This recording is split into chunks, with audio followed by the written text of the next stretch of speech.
Afternoon. So a couple things I want to get out of the way. First of all, we had some players of the week. Jaden Daniels, back-to-back. Obviously, we had the off week, but back-to-back SEC Offensive Player of the Week. And then we had Freshman of the Week, Mason Taylor. Pretty good selection there, I would say. And then Defensive Player Harold Perkins. So congratulations to those guys based upon their play. Just a great atmosphere in Tiger Stadium. I think our fans were, obviously a great motivating factor to creating, one of those environments that, you all talk about, but, you want to be able to be part of it. And I think, our players fed off of that, and certainly we had talked about it Thursday that, when we were in the stadium that, they're going to be out there, but your performance will dictate the kind of involvement that our crowd has. And it's going to require play in and play out a sustained effort. And I think that sustained effort by our football team created that sustained atmosphere in our stadium. It wasn't an up and down kind of involvement. It was every single play. Our crowd was active and involved, and I think it had a lot to do with the kind of play that our players were involved in, and that was a consistency that was really good to see. So, really good win. Our guys got 24 hours to enjoy it, and now our focus is on another SEC opponent on the road. Arkansas, it's the Golden Boot, another rivalry trophy. Of course, they hold the trophy from last year's 16-13 win at Tiger Stadium. And, obviously playing a team that has a very prolific offense. And in terms of players, it starts with their quarterback. I think it's the fifth time now we've seen a big physical quarterback. KJ Jefferson, 6'3", 240. He's got 17 passing touchdowns, 6 rushing touchdowns. He's going to be a handful. Another guy that we've got to be able to control what he does and get him on the ground. Sanders, Raheem, the running back, probably the biggest back that we'll see. 6'2", 227, leads the SEC in rushing. He's got over 1,000 yards. So that 1-2 combination with arguably the best center in all of college football in Stromberg, a very good scheme, accomplished SEC wide receivers. This is a really good offense that we're going to have to slow down. And Sam Pittman, I have a great deal of respect for him. A very good football coach. He'll have his football team ready to go. Drew Sanders on defense leads the SEC in sacks with 7.5 sacks. Really good football player, and they do a lot of really good things with him. He plays inside, but they move him to an outside position where he can come off the edge. We'll have to be able to account for him. Got a couple of former LSU players in their starting defense, Landon Jackson, Dwight McLaughlin, good football players that obviously are playing well for them. And their special teams is really good. They do a lot of different things that we'll have to be alert for, be on top of, and make sure that we do a really good job. We're trending better there. We're going to have to continue to do a really good job. We've got 11 a.m. kickoff. All those things, we're used to it. We've played it early, but we've got to obviously be able to focus on our next opponent, which I'm certain we'll be able to do that with the kind of quality SEC opponent we have in Arkansas. So with that, we'll open it up to questions. Brian, in the middle by the cameras. Yeah. Was Saturday night the biggest one of your career? The biggest win of my career is going to be when we win a national championship. And so I'm focused on one thing when I came down here, and that's to win championships. That's one game. It was an exciting win, but I don't put it in the category of the biggest. I think I've had teams that have achieved great things, and I think this team achieved a great victory because of where we were in January and what we've become. And so maybe for me, probably as satisfying as a win for a group of guys that have committed themselves to a process and in that time have achieved a lot. Coach, when Mason Smith went down on that first defensive series of the year, you talked about DT depth being something you'd have to monitor. What's your view of how Wingo and Jaquelin Roy have played this year as kind of a couple unsung heroes there in the middle? Yeah, obviously, I think that, anytime you lose a stalwart like Mason, there's cause for concern. But I think what we've done really well is mix up the front. We've played some 3 down to take the pressure off of losing a player of that caliber. And by doing so, have been able to rotate that defensive tackle position with 3 down and 4 down. And by doing so, obviously, you're playing with one nose. And I think that's really helped us a lot. So the loss was great, but I think we've managed it by being smart and tactical defensively, and those 2 guys have been outstanding.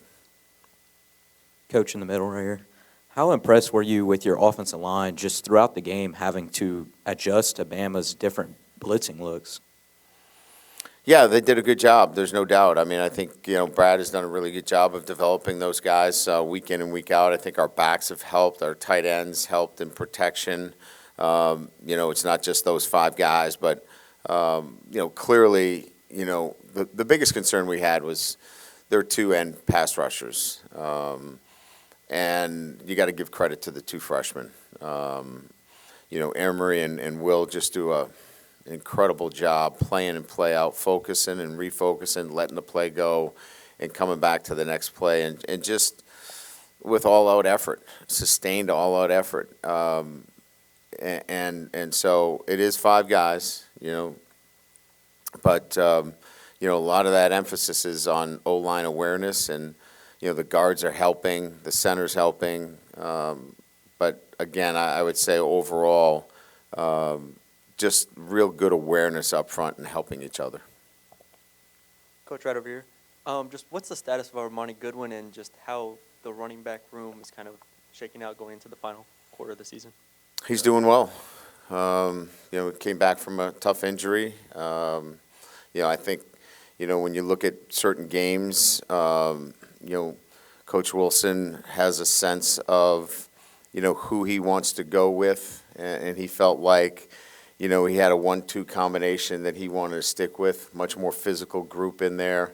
But Armani can play physical as well. I think he was more interested in we did so much chipping with those backs. He wanted a bigger presence in there, but we have great confidence and faith in Armani and expect to see him, continue to help us down the road.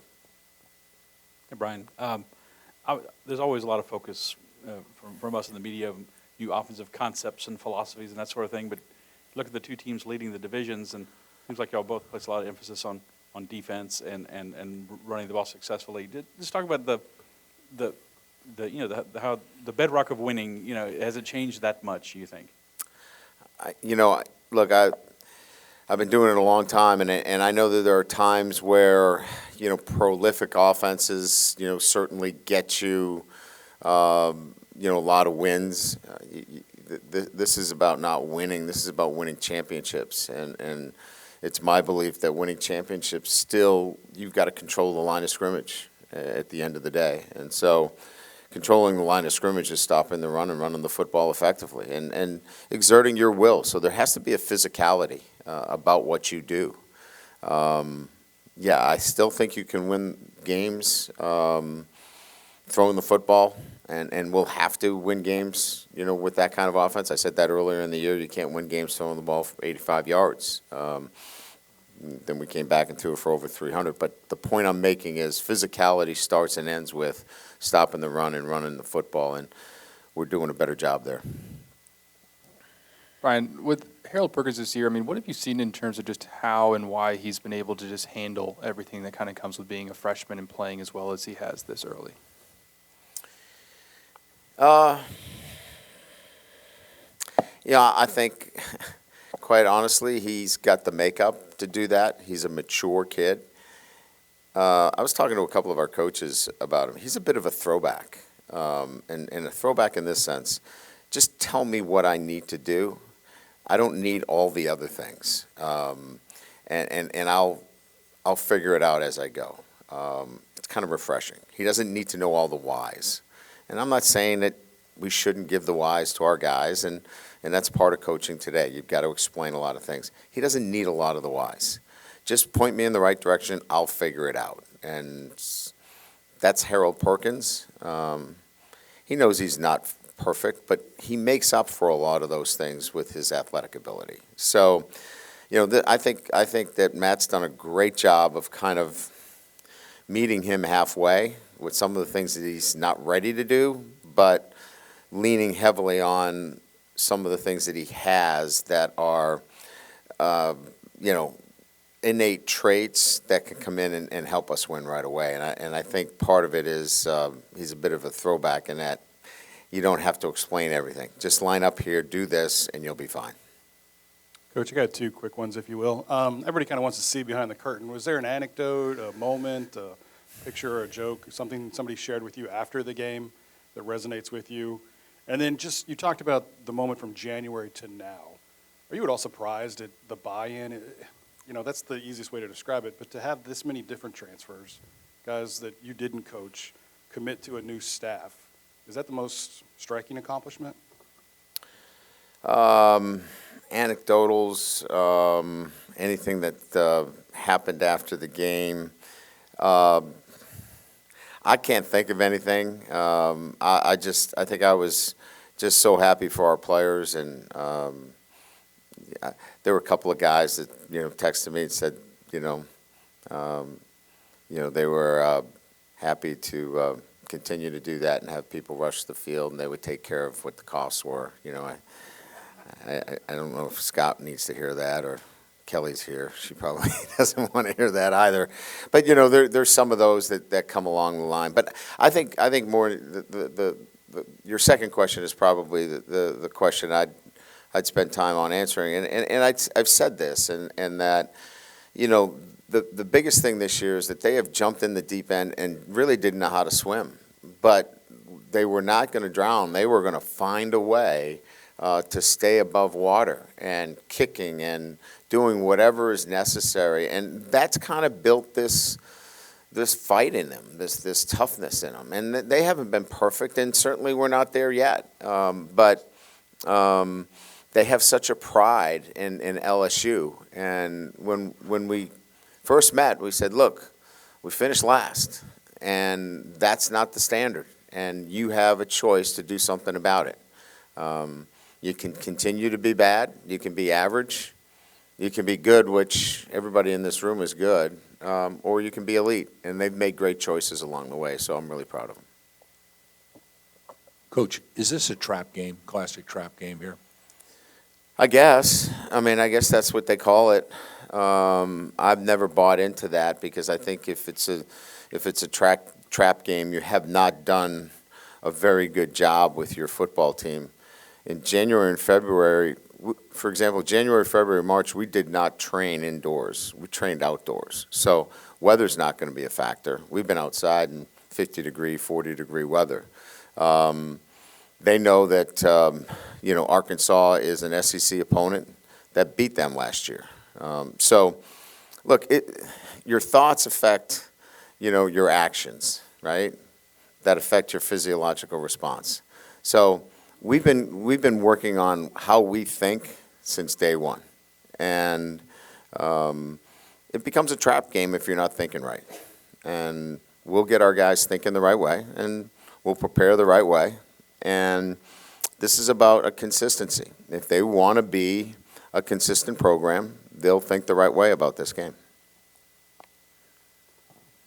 Hey, Coach, what has really allowed your run game, specifically Josh Williams, to flourish these past couple of weeks? Well, I think we're opportunistic. We're not – look, we're, I think, about 185 yards a game, which is, the top third in the league. That's where we want to be. We're not we're not where we need to be yet. We're getting better physically, but I think, when you have a multi-dimensional threat like the quarterback, he provides you opportunities in the running game where he stretches the defense out. And when he does that, you have to worry about the quarterback. And, examples where the linebackers have to flow over the top. That creates some seams and opportunities. So it's part of the system in itself. We're not running duo every play downhill, direct snap, and just, knocking people back every time. But we're getting better at that. And I think it's just, we're committed to the run. We ran the ball late with efficiency. I just think there's a commitment there is why we've been effective. You might have just already pretty much answered this, but coming off such an emotional win, in your experience, have you learned there's a best way to get them to think the right way you're talking about? Yeah, I mean, I think so. You're preparing for these moments in the first week. You handle these by being consistent in everything that you do every single day. And nothing changed last week in the way we prepared, and nothing will change this week. I think if there's, like, if we had a lot of fanfare and sloganisms and changed a lot last week for Alabama, then maybe you worry about it a little bit. But we didn't do anything different last week than we did for Ole Miss or we did for any of the other teams. Our team is just evolving, and they're playing with more of the traits necessary to be a consistent team that plays every snap the right way. So I think I'd be more concerned if we, played with so much emotion that we were drained out, but that's how we're going to play. And that's kind of why I went for it. I felt like our football team's going to do this more often. I trusted the way they played, and I trusted that they were going to execute the play that we called. And I trust that they're going to execute next week because they've been consistent over the past 5 months, and I expect them to do the same. Hey, Coach, winning the SEC West, now that it's truly in sight, is that something that's discussed this week, or is it kind of the Alabama thing of let's not treat this any differently because of something on the outside?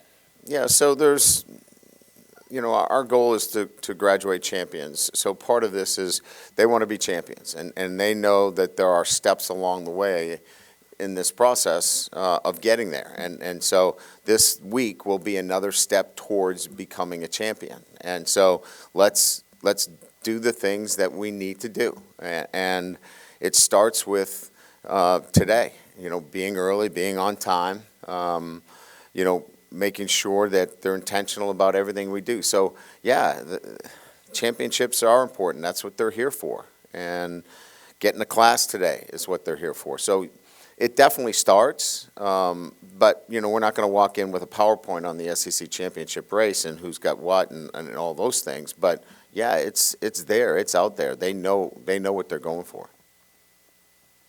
Hey, Coach, right here. The growth with Jaden has been pretty rapid these last several weeks, but just what kind of role does Joe Sloan play in all of that? I mean, can you speak to just the effect that he specifically has had on Jaden, even in the last month or so? Yeah, so, I'm with Joe every day, and he's a great communicator. So what are the really good tenets of great teachers and great mentors? He cares about his players. He has great relationships with everyone in that room. They trust him. He provides the information differently for each one as to how they learn. He's knowledgeable about the things that he needs to get across to each one of those quarterbacks. He's demanding, never demeaning. He's all the things necessary to develop quarterbacks, and he's done a great job. Hey, Brian, would you mind just sharing a thought on Joe Fouché, Greg Brooks, what they've meant this year for you and what it's like for them going back to Fayetteville? Yeah, so certainly this will be a big thing for them going back to Fayetteville as transfers. But, first and foremost, what was appealing to us as we were putting this back together was to have SEC experience and a connection with the state of Louisiana. And both of those guys filled that box and checked that box for us. So what it means to them is that they play for LSU, and they have such a pride in being from the state of Louisiana. And they want the Golden Boot back. And so as much as they'll have friends and former players that they know, this will be much more about them wanting to win for LSU, because that's why they came back here. Hey, Coach, two quick ones. What kind of growth have you seen from Mason Taylor throughout his freshman year? And do you have an update on Garrett Dellinger's status for this week? So there's been growth, physically and mentally. He's a freshman. And as you know, freshmen are, growing physically. And the first big thing is, he's put on over 20 pounds, physically, and growing into his body. I think the growth, from a mental standpoint has been the knowledge of the game. He's been really good. I'd be remiss, to not point out the fact that, he's been put in a very difficult position where, a tight end has to do a lot, and we've been very fortunate to have an analyst that has great experience at that position in Terry Malone. I think Terry Malone's an unsung hero for us on our staff, and Terry was with the New Orleans Saints. He's coached the tight end position. He's been an offensive coordinator, and to have an asset like that to assist Coach Denbrock on a day-to-day basis has really helped develop Mason, and Terry's done a really good job. So having that mentor, having that person that's there, he can't coach him, but he's there as a mentor every single day. That's really, really big in his development. Garrett Dellinger looked good. We worked him out yesterday. Much better. I think he's in a great position that he could play this weekend. Hey, Coach, just right here. Since you guys already have the experience of playing a team like Florida with a big physical quarterback who can run, does having that experience or help you this week against a guy like KJ Jefferson? Yeah, each one of them has been a little bit different. I was just jotting down. I mean, we've had 5 of the guys that have been real big. Even Jackson Dart was a big kid too. It just seems like every quarterback that we've run into this year has been a big physical quarterback. So, yeah, I mean, again, he's a guy that they want to run, throw. They don't.